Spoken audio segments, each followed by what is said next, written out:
Diversity. Years have caused confusion. And fascist moron.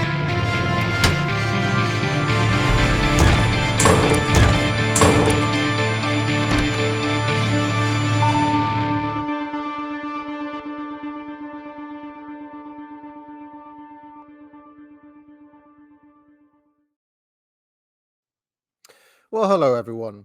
Today I want to read a section of a book by my favorite rogue Marxist historian and writer James Heartfield, Britain's Empires. And I specifically want to read a section towards the end that he calls woke imperialism. I thought this would be of interest to people. And I'm going to try to read uninterrupted because there's quite a bit to get through, but I will pause for comment as and when necessary. All right, so let us make a start. Humanitarian intervention. The 1990 to 91 Gulf War and the war in Bosnia after it had a dramatic impact on how international relations were organized. Lessons that were laid down in the Gulf War with the military action that could be taken when it was in the name of the international community. The rationale for military action beyond the rights of self-defense that were deemed acceptable and proper were those undertaken for humanitarian reasons, in particular to stop genocide, aggression, and to prevent harm. The working out of the new ethos of humanitarian intervention took place in the nexus of debate between ministers and civil servants, the military, with a big contribution by aid and human rights organizations. Their role was considered so novel that they were gathered under the category of non-governmental organizations, NGOs, though skeptics pointed out that they were often largely government-funded bodies. The debate over the new humanitarianism reached a curious intensity, with international trouble spots dominating the news agenda throughout the 1990s and 2000s. Arguments were overwrought with moral intensity, as it seemed that not to act would be complicit in atrocities or genocide. It was a debate that broke down the usual demarcation lines of left and right too. Many people on the left were ardently committed to military intervention, whereas many on the right were skeptical about the extension of British power beyond her national interests. It would be wrong to say that this was a debate that engaged the general public. Rather, it was carried on among the liberal intelligentsia and the somewhat less liberal military and civil service. The new humanitarian foreign policy was so different that it led to a big shift in international relations theory. Where it had been assumed that the essential building block out of which all international relations were made was the sovereign state, a new liberal internationalist theory downgraded the nation as actor, elevating, in theory at least, the non-governmental actor, the international community, and international organizations. The United Charter of 1945, Article 2.7 reads, "Nothing contained in the present Charter shall authorize the United Nations to intervene in matters which are essentially within the domestic jurisdiction of any state." That clause defended the ideal of national sovereignty. In the new liberal internationalism, the national sovereignty clause seemed to be out of date and a barrier to humanitarian action. States could resist intervention on the grounds that the international community had no business interfering with their domestic jurisdiction. Geoffrey Robertson QC served as a judge in the United Nations War Crimes Tribunal in Sierra Leone. His book, Crimes Against Humanity, makes the case against sovereignty. The great play of sovereignty, with all its pomp and panoply, can now be seen for what it hides, a posturing troupe of human actors who, when off stage, are sometimes prone to rape the chorus.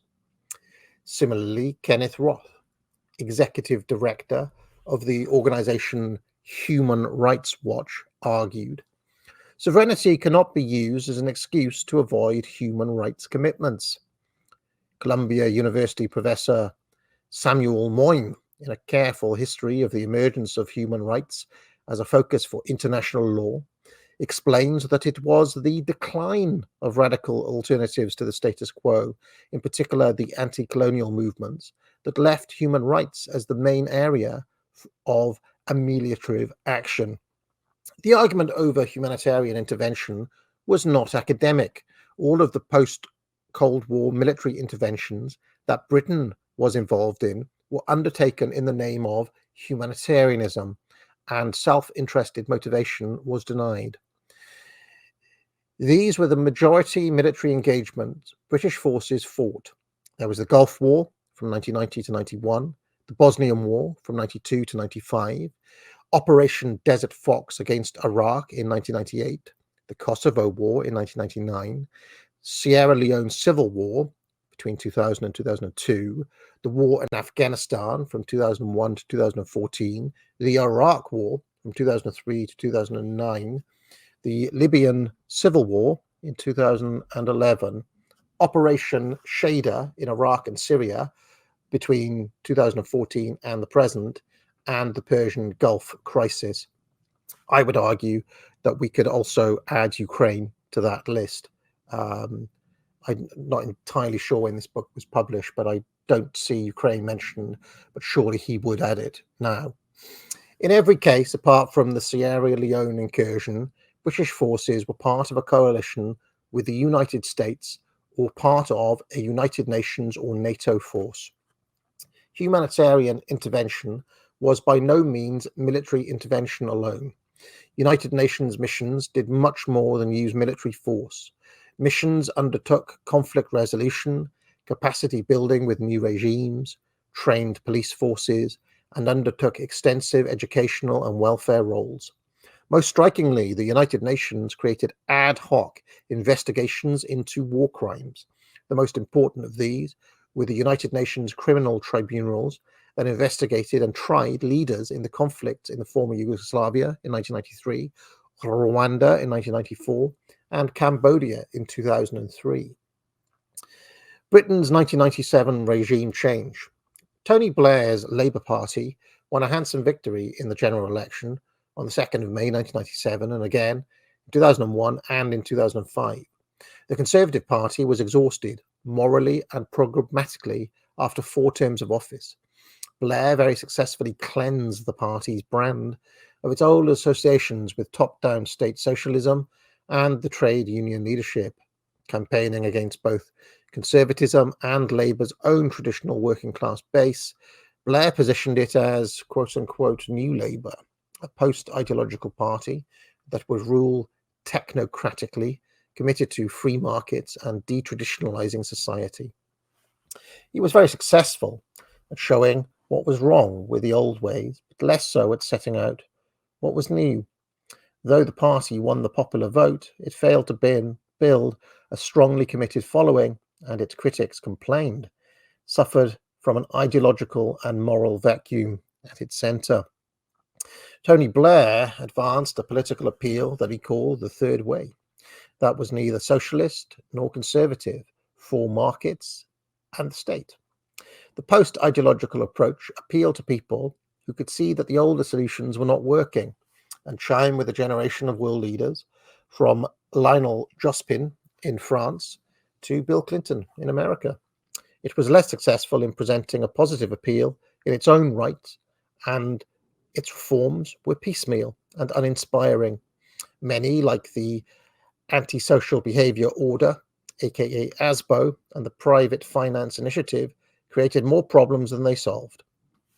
Throughout his term of office, Tony Blair was a militant supporter of humanitarian intervention, where the domestic political agenda often seemed like a quagmire. Dramatic action overseas was especially appealing to a leader with a keen sense of his place in history. Through the course of the Bosnia conflict, the Conservative government was put on the back foot over its cautious approach. That was a novelty in British politics in the 1980s, especially over the Falklands conflict.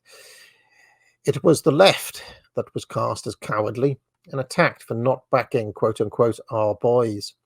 Labour's policy of unilateral nuclear disarmament was scoffed at from the Tory benches.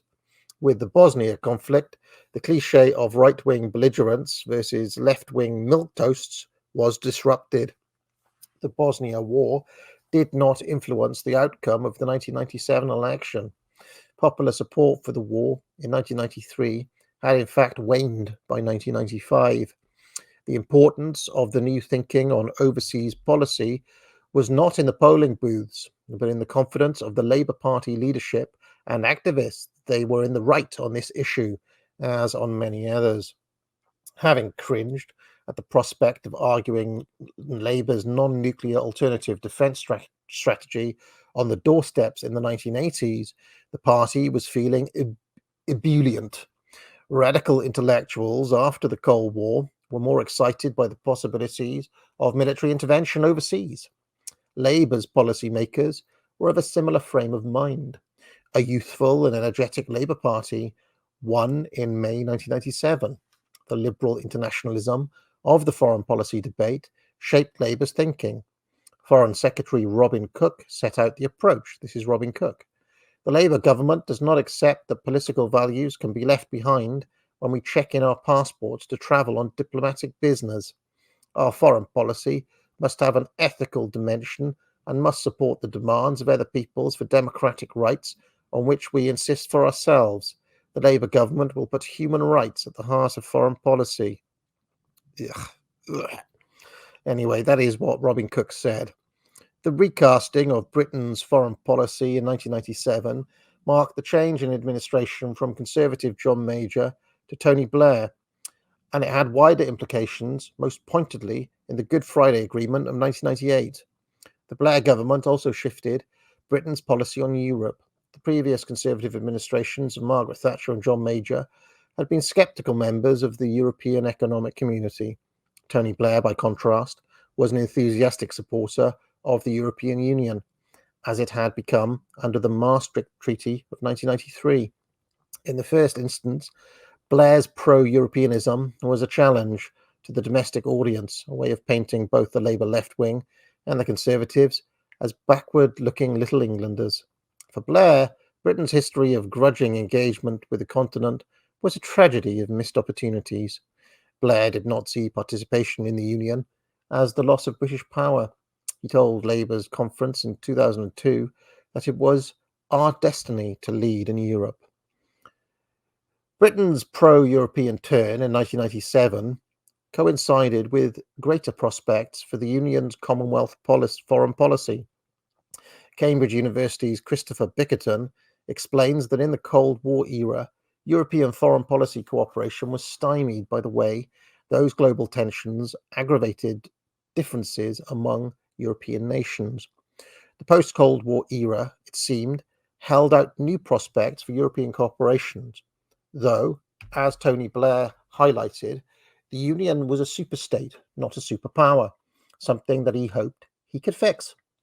More cooperation at the European level suited his ambitions for a liberal internationalism and for international cooperation in policing the world.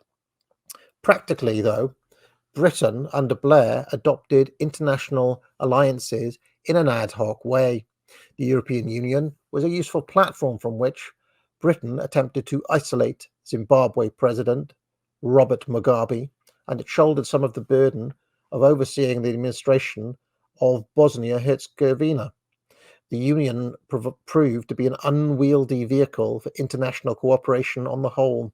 However, because of its incoherent policy-making process, which would become clear when it was confronted with an issue,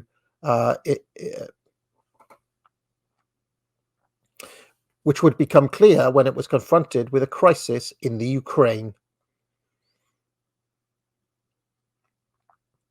So maybe I don't know if he's talking about the crisis in Ukraine in 2014, or if this was actually written after the conflict with Putin started. But anyway. All right, so the next few sections go over some history where we look at Kosovo in 1999, Afghanistan in 2001, Iraq in 2003. Now, we don't need to go over all that history, but he's highlighting Blair's role and New Labour's role in the kind of mission statements and war of humanitarian values that were involved in each of those military interventions. So I will skip that bit. Let's get to the humanitarian intervention after Iraq. It says, before and after the 9/11 attack on America, international relations were turned upside down and then upside down again. George Bush's and Condoleezza Rice's threatened withdrawal from the international community was halted and reversed. Under George W. Bush, America was once again fiercely engaged in the world. Britain, as Tony Blair foresaw, would make a role for itself as the bridge across the Atlantic, making the case for America in Europe and for Europe in America, so enhancing its own authority. As a champion of international cooperation, albeit of a yet more militantly forward kind, Britain would secure its own status in the world. That vision was developed by Tony Blair's growing club of admirers. In 2006, John Bew and Gabriel Glickman wrote a manifesto called The British Moment for their think tank, the Henry Jackson Society, named for an Atlanticist American senator. They then tried to distill the lessons of the preceding decade. And this is the Henry Jackson Society. From the British perspective, those who would support the principles of humanitarian intervention or the spread of liberal democracy converge on the ground that we would call a progressive foreign policy. In the same collection, James Rogers and Matthew Jameson set out a 6-point plan to realise what they called the British moment. And these are the bullet points: commitment to Britain's economic dynamism, maintenance of a strong military, standing against mass murder in Greater Europe and beyond, support the spread of democracy, commitment to universal human rights, and commitment to the European Union and enhancing relations with America. Around the same time, a similar group were meeting in Euston, where they set out another manifesto called the Euston Manifesto. It was similar to the British Moment statement, though more argumentative, making the case against anti-Americanism, for quote-unquote historical truth, and with a more explicit commitment to fighting racism and for women's rights. The founders of the group were Alan Johnson, Eve Garrard, Nick Cohen, Shalom Lapin, and Norman Grass. What both groups had in common was a belief that British overseas intervention was a likely vehicle to achieve these goals. That way, they were both defenders of Blair's government's commitment to humanitarian intervention. The difficulty for the proponents of humanitarian intervention was that the actual interventions were looking more and more inhumane, with the death toll in the coalition wars ratcheting up from hundreds to thousands to hundreds of thousands. The claim that Britain was a force for good was looking more threadbare. In the 1990s, the wars against Aidid in Somalia, Milosevic in Bosnia and Kosovo, and against Saddam in Iraq were not met with mass opposition. The Iraq War of 2003 set a completely different precedent. Millions of protesters opposed the 2003 Iraq War, marching in Washington, London, Paris, Berlin, Madrid, and Athens, and millions more across the Middle East. The champions of intervention had enjoyed the moral high ground in the 90s, but from 2003 they were cast as defenders of a brutal and barbaric policy. The rationale for the Iraq War, the alleged presence of weapons of mass destruction, failed to materialize, as also the alleged link between Saddam and Al-Qaeda was never demonstrated. The moral high ground was turning into a bog. Steadfast champions of humanitarian intervention in the 1990s became opponents of war, like the campaigning journalists Ed Vulliamy and Martin Bell, do you remember, in the white suit, while Robin Cook, the original champion of an ethical foreign policy, opposed war in Parliament. In the 1990s, the anti-war left, Tony Blair, Jeremy Corbyn, and Diane Abbott, was isolated and mocked for being old-fashioned, while these same figures found themselves addressing crowds of hundreds of thousands of people in 2003. In America too, George W. Bush's very successful and popular war was slowly turned into a sour anti-insurgency that cost American lives and drained American self-confidence. In 2008, Bush was defeated by a remarkable young senator from Illinois, Barack Obama, who rode into the White House on a wave of youth rebellion, whipped up by a promise to get out of Iraq. Obama's political orientation was very close to Tony Blair's, and his election was, in no sense, a repudiation of the broader project of humanitarian intervention, but his popular support was premised on a desire to end the Iraq War, among other issues that were pressing at the time, notably the financial crash of 2008. After 2005, the case for humanitarian intervention would never again be popular with the public, though it was still fundamental to many politicians' ideas about Britain's place in the world. In 2007, Tony Blair succumbed to a sustained campaign by his second-in-command, Gordon Brown, to vacate 10 Downing Street. At the end of his premiership, Timothy Garton Ash asked Tony Blair what the essence of Blairism was. "It is liberal interventionism," Blair answered. "I am a proud interventionist." The meaning of humanitarian intervention. For the proponents of, and hopefully people can see why I'm sharing this, because it's very prescient for the current moment, the thinking of the current government, and indeed the Conservatives over the past 14 years or so, and Britain's foreign policy at the current moment. Apart from the Israeli piece of the jigsaw, which doesn't quite fit into all of this, the belligerence on Ukraine, anti-Putinism, and so on, I think is wrapped up with this whole way of thinking about quote-unquote liberal interventionism. Anyway, for proponents of the humanitarian intervention, the reasons for action were easily understood. The compelling motive was the threat to human security and rights from dictatorial regimes and ethno-nationalist movements. Humanitarian intervention was an internationalist response to the problem of human security.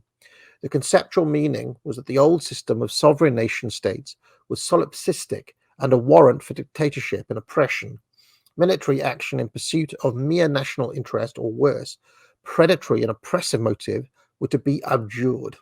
The responsibility to act was an idealistic expression of human community that transcended national boundaries. The agents of intervention were armies and governments, but their selfish motives were tempered by action in concert through international cooperation and institutions like the United Nations, the Organization for the Security and Cooperation in Europe, the Nuclear Non-Proliferation Treaty, and so on. Those traditional actors were added to by a new set of agents, the non-governmental organizations, the NGOs, aid organizations, human rights advocates, environmental pressure groups, and so on. These added up, it was claimed, to an international quote-unquote civil society that would make up the legitimacy that the imperfect national policies no longer provided. The growing ranks of the critics of humanitarian intervention saw things differently. They simply did not believe the claims to disinterested motivations on the part of the proponents of humanitarian intervention.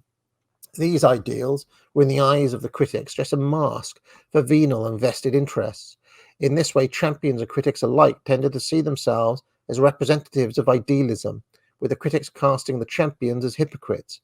On their marches, the anti-war protesters excoriated the Prime Minister as Tony B. Liar. It was, they said, a war for oil, not a war for democracy. Unmasking the pecuniary interests behind the high ideals was the argument they felt most comfortable making. Both champions and critics of humanitarian intervention contrasted their chosen course with the old politics of empire. The champions had claimed that their interventions were a break with the old policies of empire because they were not selfish or predatory. The critics struck a harsh blow when they replied that the interventions in Iraq, Yugoslavia, and Somalia were examples of humanitarian imperialism, since the ideals claimed were just a disguise for selfish interests, then it stood to reason that the new liberal internationalism was in truth just the old imperialism dressed up in fancy new clothes. After the Iraq debacle, it was harder to argue that the instigation of war crimes by international tribunals was disinterested idealism. Rather, it seemed that the selection of which belligerents might be investigated was governed by brute reality. The evidence that the US service personnel had tortured and killed innocent Iraqis and ridden roughshod over their human rights was not going to be investigated at The Hague. The United States resolutely opposed submitting its nationals to the jurisdiction of the International Criminal Court. The ad hoc justice of the International War Crime Tribunals punished those who were outside of Western favor while protecting those who were favored allies. Friend-enemy distinction.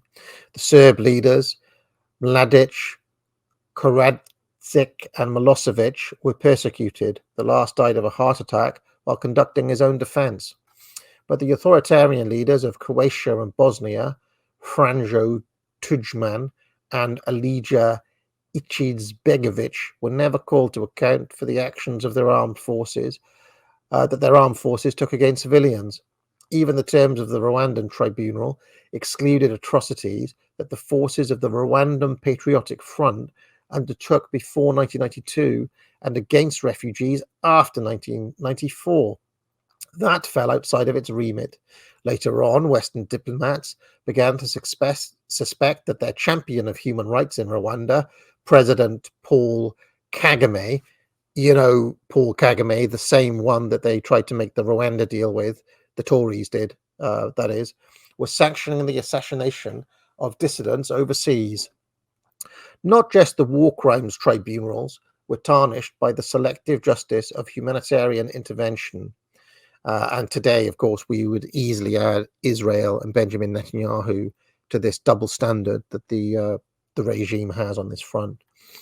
I will mention that I'll pause at this point to say I like the way that Hartfield deftly shows that the opponents of the liberal imperialists basically use the same moral frame. So Corbyn and Diane Abbas and all of these clowns, they use the same moral frame as the regime to criticize the regime. Now you could say that's good Saul Alinsky tactics, rules for radicals, but it does lead to a kind of trap in a way, because essentially you're not escaping the truth regime of the liberal imperialists. Anyway, not just the war crimes tribunals were tarnished by the selective justice of humanitarian intervention. Media outlets like CNN and the New York Times, and in Britain, the Times and the Guardian, were seen to have carried fake stories about Saddam's weapons of mass destruction. The one-sided accounts of the just allies and the evil Iraqi regime were hard to square with the dawning realization that the coalition forces were deeply unpopular and casually oppressive. Many journalists who had uncritically repeated British government war propaganda were invited to eat their hats when those stories turned out to be less than the unvarnished truth. Press coverage of conflicts overseas were viewed with greater skepticism after Iraq.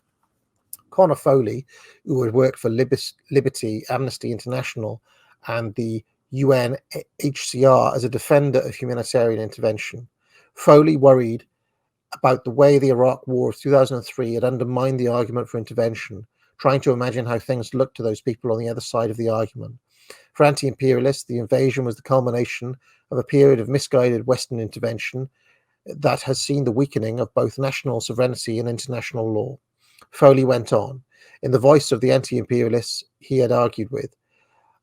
Iraq exposed the folly of the belief that human rights and democracy can ever be imposed on other countries by force of arms. And further, such rhetoric, they argue, makes a more traditional concern with securing Western strategic, economic, and political interests. The doctrine of humanitarian intervention, they maintain, is just a new name for old-fashioned imperialism. The people that Foley was talking about were the anti-war left and other critics of humanitarian imperialism. They included writers like the late Peter Gowan and Tariq Ali at the New Left Review. the veteran anti-war scholar and activist Noam Chomsky, and his collaborator Ed Herman, the scholar David Waring, and the Stop the War activist Lindsey German. They echoed the point of view of the activists writing articles and books about the war for oil, and they were called the Humanitarian Imperialism, the title of a 2006 book by Jean Bicamont. Though occasionally the anti-imperialist left would use the term New Imperialism, the title of a 2005 book for the Oxford University Press by David Harvey, their main rhetorical strategy was to emphasize the continuity between the new humanitarian imperialism of the 1990s and the old school imperialism of the 1890s. The human rights claims were just a facade, they said, for all the old school imperialists were missionaries who talked about anti-slavery before clapping you an irons too. Oil interests were the real motives for war, and the quest for new bases overseas to intimidate the natives. The anti-imperialist critique of humanitarian imperialism had a point, but it also had a weakness. The emphasis on continuity between the past imperialism and the modern humanitarian intervention risked losing sight of what was new. The liberal interventionist claims that international relations are about more than self-interested states had a point. What they were describing was a new factor in foreign policy that did not follow the self-limiting rules of sovereignty, as argued by Douglas Hurd and the students of the Realist School of International Relations. The argument that it was the West's demand for oil that was driving the humanitarian interventions was hard to stand up. After all, it would have been a lot cheaper to buy the oil from Saddam than to spend what was estimated to be more than $1 trillion to fight the war. If the goal was only to make money, the Iraq war was already a disastrous failure. The majority of Iraq's 200-odd state-owned factories are white elephants, full of outdated equipment, reported the Kansas City Star. Now, I don't want to get bogged down in the details of Iraq and so on here, but you can see that the argument he's making, that the anti-imperial left basically are missing something when they claim that all they're after is money or profit is the main motive, and this is just old-fashioned imperialism. Hartfield is making a deeper point that this is a new thing that we're seeing. And this is what I wanted to get onto, the point of this video, which is what I'm calling, or what he calls in this book, woke imperialism. He says the anti-war protesters were right in one sense about the Iraqi war. It did echo many aspects of the old imperialism. At its heart, it was pointedly an unequal contest where the Western powers imposed their writ on a less powerful enemy. The new United Nations and NATO administrators in Iraq, Somalia, Afghanistan, and Bosnia were not empire as it was, but they were imperialistic in their attitude to the peoples they commanded. In other respects, the war was very different from the old colonial wars. One major difference was that if you were to think of the new humanitarianism was an imperial ethos, it was markedly different from the old, in the most obvious sense that the empire of human rights belonged to no one in particular and to no particular power. Though the anti-war activists called it an American empire, it was not that in name, but instead acted in the name of a community of nations. Michael Hart and Antonio Negri argued in their book of the same name that empire in 2000 was a system of global ordering that had broken free of any particular nation state. The humanitarian interventionists were right to argue that the conditions were new, but ought to have understood that it was the West that had changed more than the world beyond it had. The perception that the world was dominated by rogue states and cartoon villain dictators said more about the West's yearning to cast itself as the hero of the story than it did about real-world developments. What had changed was the West, America and Europe, in their need post-Cold War to define for themselves a raison d'etre, a reason for existing. International relations analyst Philip Cunliffe shows how this moral imperialism made a de facto new standard of civilization that inscribed a new hierarchy into international politics, by which certain states were deemed superior and others inferior, though Cunliffe goes on to explain that this hierarchy This is a hierarchy that brings little order. Okay, so this is the denouement now, the passage on woke imperialism. So let's get to this. Over the centuries, Britain has, in different eras, imposed its will on peoples and nations beyond its borders. Those interventions and impositions have been different in different times, taking on the beliefs and preoccupations of the governing elite here and imposing it on people over there. The Elizabethan colonists took the rights of seizure for granted, but after the 1837 Select Committee on Aboriginal Peoples, colonists started to motivate their claims as part of a civilizing mission abroad, as their church missionaries argued. In the 20th century, the colonists often said that they were only looking after colonies on behalf of their native occupants and aiming to educate them to govern themselves at some point in the future. Today, too, when Britain's armed forces and government impose their will on others, they do so in keeping with the aims and sentiments of their own times. Our own times are a lot more liberal in outlook than they were. Ideas that owe their foundational formulation to the struggle for racial justice and even against imperialism are today mainstream. Ideas about women's liberation and even gay liberation that were alien to our Victorian forebears have today become embedded in the outlook of mainstream society. The new laws on equality of opportunity that were passed in the later 20th century and in the 21st have consolidated that broadly liberal trend in British society. The Racial Relations Act of 1965 and 1976, Equal Pay and Sex Discrimination Acts of 1971 and 1975, decriminalisation of homosexuality in 1967, equalization of the age of consent for homosexuals in 2000, gay marriage in 2006, the Equality Act of 2006 and 2010. Liberal social views, however, have not done away with the encounter between a more peaceful Britain and a more powerful Britain and less powerful nations in the world.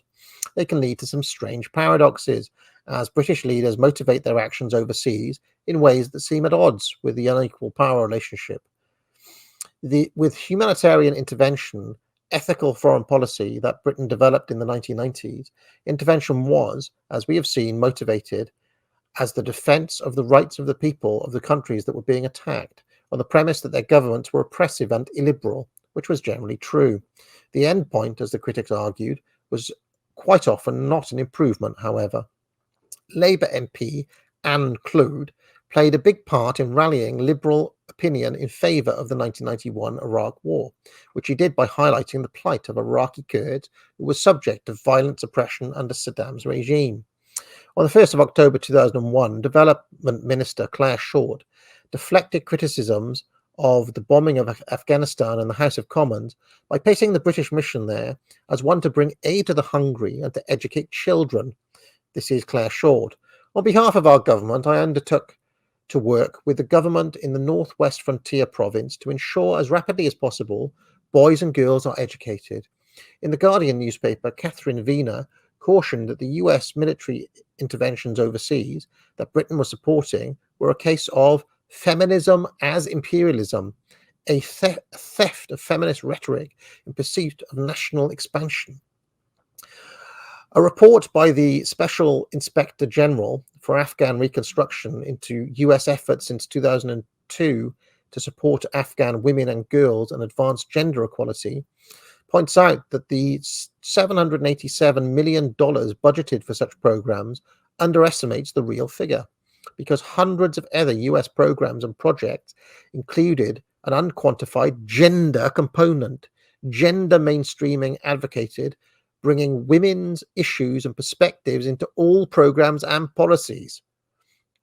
Quotas for women representatives in Gurga or Parliament were so successful that 27% were women, a greater share than were in Congress. The Special Inspector General did worry that women parliaments have limited connection with their constituencies, and some have never even been to the provinces they represent. Those fears proved prescient. The withdrawal of the US military support for the Afghan government in August 2021 saw it collapse in 48 hours as the Taliban took over. Nice one. At the National Army Museum, the armed forces are presented as a changing institution that is working to overcome its history of discrimination. Today, the army is lauded as an employer that celebrates diversity. Women make up about 9% of the current force, and in 2016 it reached number 32 in Stonewall's top 100 inclusive employers for lesbian, gay, and bisexual staff. Oh, nice one. To many critics of Britain's military role overseas, the claims that the army is an equal opportunities employer ring hollow, as they see the army's role overall as one of reinforcing oppression. In a compelling analysis of Western aid policy and how it works in Mozambique, LSE academic Mira Sabataram argues for a decolonization of intervention, looking at the ways that aid intervention has worked to undermine native agency. Sabaratanam calls for a reversed understanding of who deserves what out of intervention. In this story, it is the target of aid who is entitled to it materially by virtue of historical patterns of imperial dispossession. So this woman calls for a policy of intervention to fix the impact of previous intervention. It is not as remarkable as it might appear to the casual reader. Under James Wolfenson, the World Bank looked again at its own record of setting conditions on loans to developing countries and found that these were often damaging to the economies that they were supposed to be helping. Instead of imposing conditions on loans, the World Bank and other international institutions insisted that they would become partners in poverty reduction. British Chancellor Gordon Brown characterized the shift in attitude as follows. A century ago, people talked of what we could do for Africa. Last century is what we can do for Africa. Now, in 2006, we must ask what the developing world, empowered, can do for itself. Those were brave promises, but how did they work out in practice? Looking, for example, at Tanzania, researcher John Pender outlines the ways that the World Bank's poverty reduction schemes turned out to be just as patrician and coercive as the previous structural adjustment programs.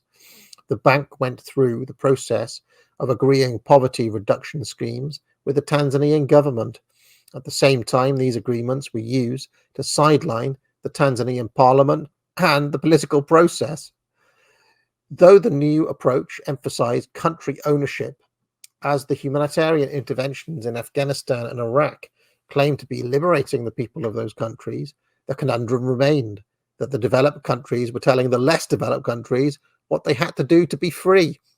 In international diplomacy, British promotion began to take on the character of a woke imperialism, where it seemed that Britain's mission overseas was nothing to do with advancing British interests, but instead a campaign to educate Muslim girls, stamp out racism, and mend the damage caused by imperialism. In the older imperial project, those people who resisted the British presence were often traduced and dehumanized in ways that made sense to Britons in those days. Muslims were often portrayed as effete and predatory homosexuals. In 1849, Brigadier General Williams claimed that had the Turks penetrated into Georgia last campaign, very few youths of either sex would have escaped pollution. The year before, the Anti-Slavery Society claimed that the British idolaters and low-caste Mohammedans who had migrated to the West Indies as indentured labourers are guilty of the vile practices alleged, meaning homosexual acts. Today, the British Foreign Office helpfully advises lesbian and gay visitors to Saudi Arabia, Kuwait, and other countries in the Middle East that homosexuality is illegal in those countries. The Foreign and Commonwealth Development Office campaigns for lesbian and gay rights to be recognized across the world. Over the last 170 years, it is not the Middle East that has changed to become more anti-gay, but rather Britain that has changed, liberalizing its laws on gay rights as the attitude of its citizens has become more liberal. The idea that Muslims were effeminate back then was really just an upside-down reflection of how fundamental masculine values were to Victorian society. That Britain's laws have subsequently changed makes Saudi Arabia's or Zimbabwe's intolerance on the matter stand out to a British traveller. Those are the real problems that minorities in other countries face.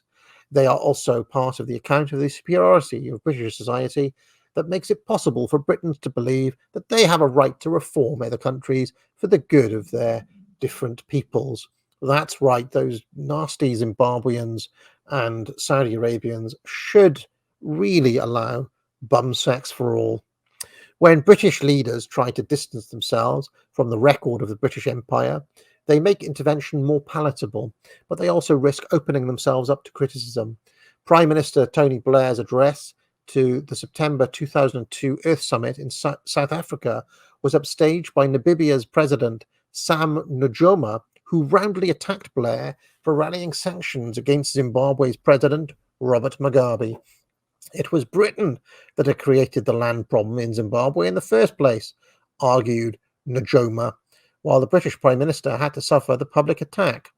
Woke imperialism has its risks for political leaders, but in relations between Britain and the developing world, those are bound to reflect the attitudes that Britons hold, and particularly those that are distinct from those held by other people. And I think I will end there. I think it's a pretty good passage that I've read out this chapter. Really interesting book. I mean, this is a book that goes through the entire British Empire, and what he's arguing in this section is that, in a sense, this kind of woke imperialism is basically a way of Britain imposing its moral vision on the rest of the world. The trouble is that the moral vision of wokery is disgusting to the rest of the world. It is rejected by any place that has any respect for its own culture, its own traditions. What Hartfield does not say is that the ideology of the woke and the ideology, this kind of liberal ideology, is a kind of dissolving acid that will destroy literally any place it touches.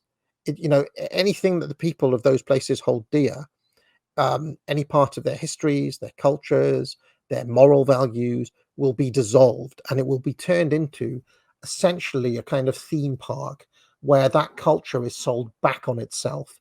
Now, Hartfield doesn't get into all of that. It's really beyond the remit of his book. But I thought it was an interesting way in, really, to lay bare exactly what is happening. And honestly, I reject this wholesale because the fundamental values themselves are evil, and we can see the damage that they've done to our own countries. So wishing to impose them on other countries, well, it can only end in disaster, not just for us, but for everybody else too. So anyway, that will do for today. A bit of a longer video today, but I thought it was necessary to read that whole section. If you liked this video, be sure to like and subscribe. You can join the channel for thousands of hours of past shows in the archive and hundreds of videos. If you have any questions, you can leave a super chat or a super thanks, and I'll be sure to pick it up during my weekly office hours, which run every Tuesday afternoon. I also provide courses at the academic agency, which I encourage people to buy. Thousands of students now have taken the Trivium to improve their skills in writing, logic, and rhetoric. Just 3 of many courses available. Buy it now. But most importantly of all, friends, get out.